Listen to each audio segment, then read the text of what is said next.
Pelota al Día con Hernán Higuera.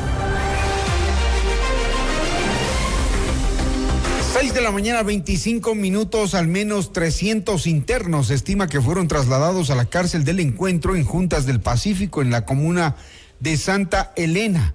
Los primeros reos han sido rapados al estilo de las cárceles del gobierno de Nayib Bukele y también han sido sentados en el suelo, uno detrás de otro, como se lo hace en El Salvador.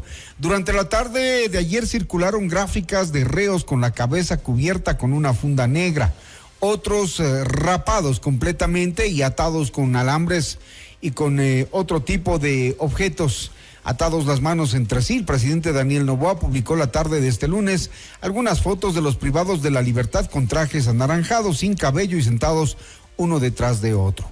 El presidente escribió: el crimen quiso desafiar al Ecuador y empezar su campaña. Hoy el Ecuador le respondió con hechos. La operación de traslado ha sido con máximas medidas militares y policiales y han intervenido en los traslados. El acceso estaba restringido completamente para los medios de comunicación y ellos eran los únicos que podían pasar a la zona de la cárcel de Juntas del Pacífico.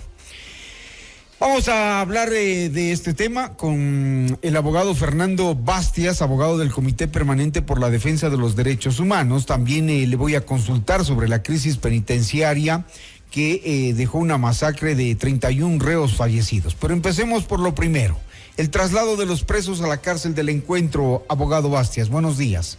¿Cuál es su criterio? ¿Qué observa usted? Bueno, muchas gracias por la invitación y un cordial saludo a todos quienes nos escuchan. En primer lugar, quisiera mencionar que bueno, emocionalmente la gente puede estar a favor o en contra de las fotografías que nos comparte el presidente Daniel Noboa, pero hay que preguntarse si realmente desde un enfoque técnico eso forma parte de una estrategia de combate a la crisis del sistema de rehabilitación social, o si no más bien responde a una acción más en un contexto mediático electoral como caracteriza a nuestro presidente, que en donde hay un contexto electoral es donde acciones se toman. Pero aquí la pregunta en el ámbito penitenciario es preguntarse si esa acción forma parte de una estrategia o solo es una acción aislada. Porque recordemos que tenemos otros centros penitenciarios donde también hay penetración del crimen organizado, inclusive dentro de la estructura pública, donde no hay capacidades para tener el control y donde no hay capacidad tampoco para garantizar rehabilitación social a cualquier persona. Y eso pone en riesgo a todo el mundo, a las personas privadas de libertad e inclusive a las comunidades aledañas y por supuesto a los familiares e incluso a los funcionarios públicos. Particularmente sobre la cárcel del Encuentro yo tendría algunas preocupaciones evidentemente obvias. En primer lugar, si es una cárcel que no está terminada, ¿cómo entonces vamos a garantizar seguridad para los presos, para los familiares, pero sobre todo para las comunas ancestrales aledañas? Y ahí hay un error que ha planteado el Ejecutivo bastante grave desde el inicio. La cárcel no es en Juntas del Pacífico. La cárcel es en las tierras de la comuna ancestral Bajada de Chanduy. Porque si no, explíquense por qué la comuna Bajada de Chanduy ha hecho marchas y ha exigido que se les aplique la consulta previa y Juntas del Pacífico no tienen ningún problema. La cosa es que por Juntas del Pacífico hay una carretera, digamos que un poco más sólida, arreglada para llegar a la cárcel que la comuna de Bajada de Chanduy, pero la cárcel se construye en la comuna Bajada de Chanduy. Ambas son comunas ancestrales. Primero, seguridad. ¿Cómo se asegura una cárcel de máxima seguridad en una hora que no está terminada? Segundo, relacionado al impacto ambiental. Yo hace poco visité por más de 3 ocasiones en los últimos meses la zona donde se está construyendo la cárcel y donde aún se construye, porque yo pregunté directamente a los agentes estatales que se encontraban allí custodiando la cárcel, de que faltaba muchísimo por hacer. Pero más que eso me preocupaba el impacto ambiental, porque las aguas hervidas que salían de la cárcel por la actividad que generaban los trabajadores caía en los cauces de un río tan importante como el río Las Negras, que conecta con otro río que se llama Río Grande, que conecta con todas las comunas de Santa Elena. Hay una alerta grave de impacto ambiental que hasta la fecha no se ha logrado responder. Una cárcel que no está terminada, que no garantiza seguridad para nadie, ni siquiera para las comunas aledañas, y por supuesto que genera un impacto ambiental, y más aún, no forma parte de ninguna estrategia macro para recuperar el control del resto de las prisiones, porque ojo, y esto es importante que sepamos, Machala estuvo militarizada, y evidentemente los militares no siempre van a poder estar en las prisiones, tienen otras actividades que tienen que realizar. Entonces, cuando sacas a los militares de Machala, vuelve a haber estos enfrentamientos. Las personas que fueron asesinadas no es que murieron de un momento a otro. Hay versiones que señalan a guías penitenciarios como responsables de este envenenamiento, pero por presión de bandas criminales externas a Machala. Y ahí la pregunta es, en la penitenciaría, por ejemplo, que ahora se encuentran bajo ocupación militar y aún así han habido enfrentamientos entre bandas, las cárceles siguen tal cual estaban en el 2023. La medida del presidente Noboa de militarizar esa prisión entonces no funcionó.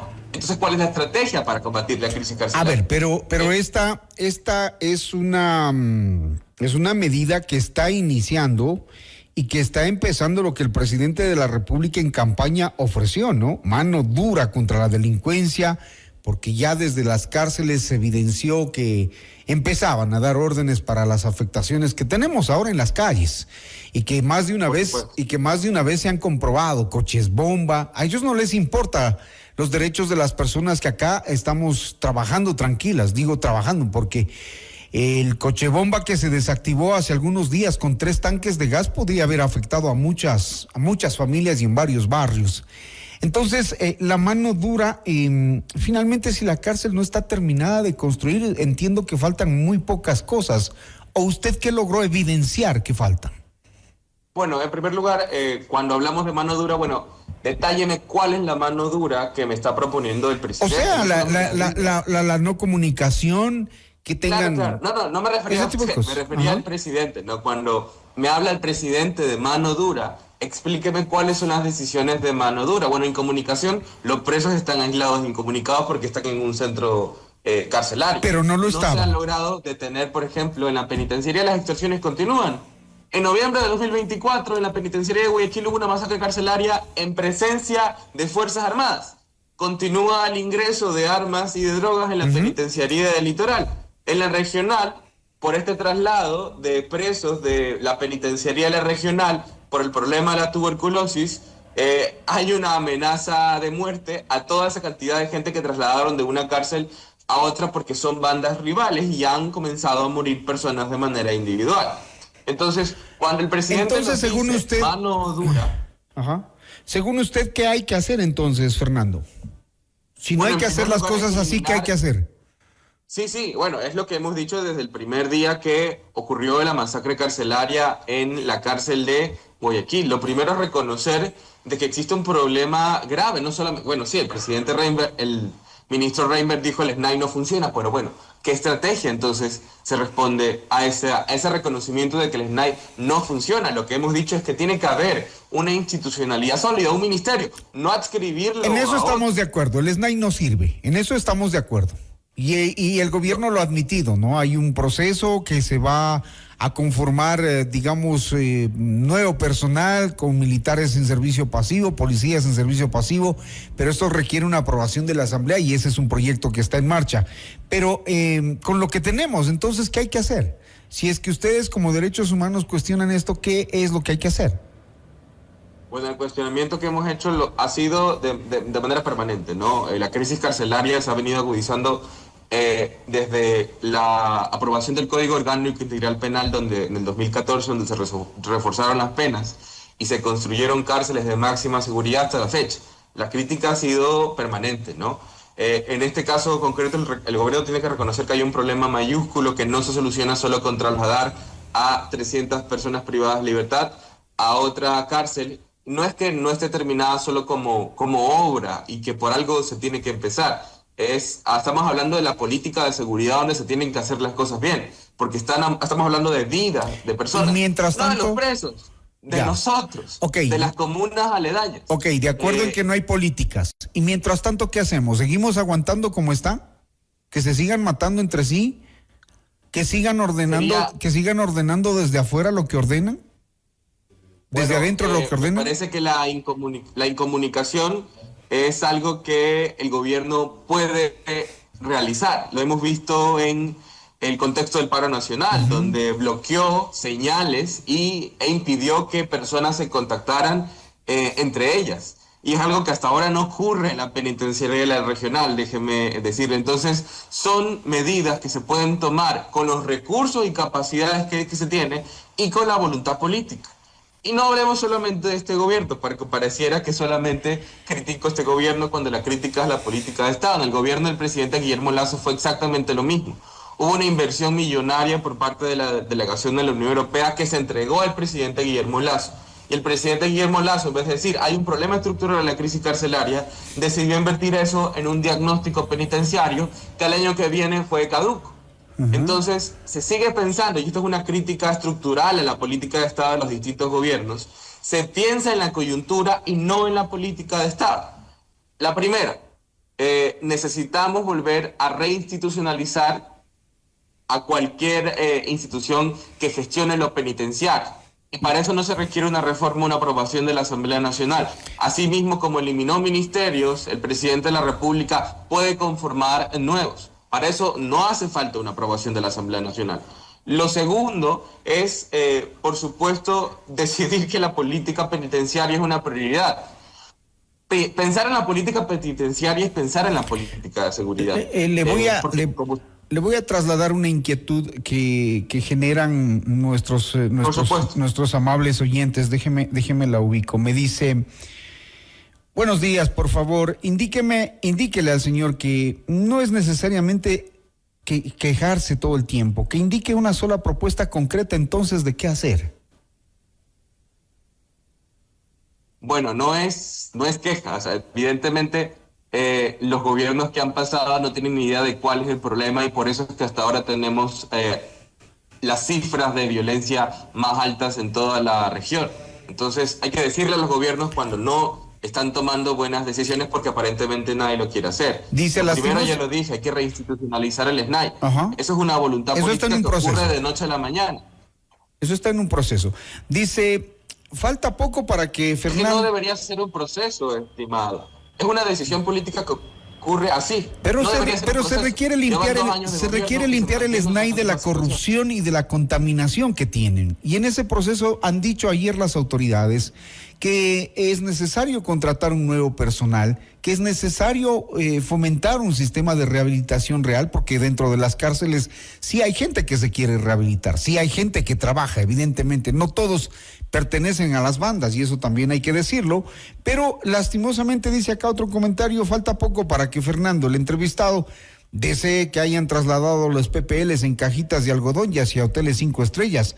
Recordemos que fueron los narcotraficantes asesinos de niños, fueron los que construyeron sus suites con piscinas y burdeles incluidos en las cárceles. Lo que hay que escuchar tan temprano, dice.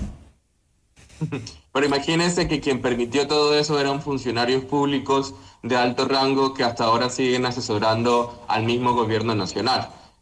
Cuando yo genero alguna crítica es para poder generar reflexión, porque tranquilamente yo podría caer justamente en esa dicotomía de delincuentes malos y personas de bien, pero siguen asesinando a la gente afuera en las calles.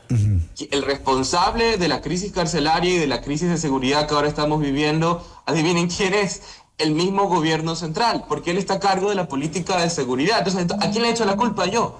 ¿Al delincuente por matar? Sí. Él es el responsable, por supuesto, de las infracciones penales y tiene que pagar con todo el peso de la ley. Pero ¿quién es el encargado de prevenir y combatir eso? Es el gobierno, es el Estado central. ¿A quién entonces yo genero esa crítica o exijo acciones? Por supuesto que yo puedo dedicarme todo el día a decir sí, que ataquen a los delincuentes, la mano dura, pero eso hemos vivido desde el 2019, el mismo discurso. Y por ese discurso es que ahora somos uno de los países más violentos y de paso ahora nos mete en el cuento de que la culpa es de la Constitución, cuando la corrupción y la impunidad lo generan los mismos gobiernos y las instituciones públicas. Lo que estamos pidiendo es una política real. Lo que hemos visto en todo este tiempo es show mediático. Me dicen que es un proceso reinstitucionalizar un ministerio. cuando de la noche a la mañana se firmó un decreto eliminando varios. No hay voluntad política y eso hay que reconocerlo para poder salvar vidas. Y no me refiero a los presos, nos referimos a nosotros. Cuando no se toma en serio la política de seguridad, como ha ocurrido, que juegan a las películas de ciencia ficción, que decretan un falso conflicto armado interno, que ya se olvidó el presidente del conflicto armado interno, ya no lo ha vuelto a mencionar, ya no ha vuelto a emitir decretos de estado de excepción con respecto a eso. Se olvidaron del incremento del IVA, se olvidaron de las barcazas en relación a las cárceles de máxima seguridad. Lo que estamos exigiendo es que se tomen en serio las políticas de seguridad. Si van a imponer mano dura, detálleme cuáles son esas características. Van a eliminar las señales de los centros penitenciarios, van a perseguir penalmente a los funcionarios del SNAI que han permitido que las cárceles sean espacios de contrabando, de masacres, de tráfico, en todo esto. ¿Cuál es esa política de mano dura real? No solamente cuéntemela como presidente, detállemela, pero póngamela en política pública, porque una cosa es estar en campaña, pero ya 2 años de gestión, necesito planes, objetivos, estrategias, insisto, y esto lo digo desde, por supuesto, la visión crítica de la sociedad civil, que en todos los gobiernos hemos estado, por supuesto, exponiendo la realidad de lo que pasa, de la ineficacia del discurso de los distintos gobiernos. Bien, vamos a quedarnos hasta ahí con el abogado Fernando Bastias, abogado del Comité Permanente por la Defensa de los Derechos Humanos, hablando de la crisis penitenciaria y del traslado de presos a la cárcel del Encuentro. Gracias, Fernando, muy gentil, buen día. A usted por la invitación, un abrazo a todos quienes nos escuchan. Muchas gracias. 6:42 minutos.